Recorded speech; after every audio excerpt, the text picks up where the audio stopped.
Sa number 2, limited face-to-face classes sa preschool kag sa elementary ang nagsugod na sa Apolinario Mabini Elementary School.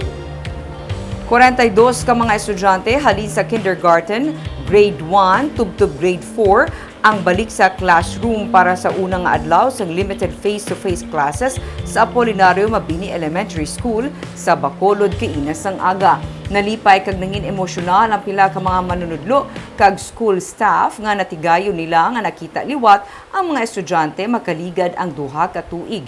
Epekto man sa COVID-19 pandemic. Kalabanan sa mga estudyante ang nakapabakuna kag iban nagpirma sang waiver para sa vaccination bilang requirement sa pagbalik sang face-to-face classes sa Bacolod. Fully vaccinated naman ang mga school personnel pati ang katapo sang ila panimalay. Istrikto man nga ginapatuman ang minimum health protocol sa buluthuan. Kinahanglan ng pagsuksok sang face mask, pag-check sang temperature kag paghugas sang kamot antes makasulod sa klase ang mga kabataan. Enjoy ka man? Nakabalik ka na sa buong klase? Yeah.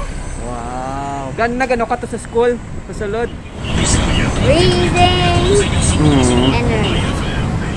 Reading and learning, reading and learning. But are you excited to go back tomorrow? Wow, sige. As teachers, we are excited to welcome our pupils. And the teachers, they are full smile nga nagapasulod sa mga bata nga nagahulat sila sa mga incoming na mga face-to-face classes. Doka ang sang teacher, as a teacer, sir, doka nalipay ka nga di ka chindi. Nga nga nag-amo kami ni man, after 2 years nagbalik sila and doka excited man kami nga makita sila liwat and to teach them again sa face-to-face nga platform.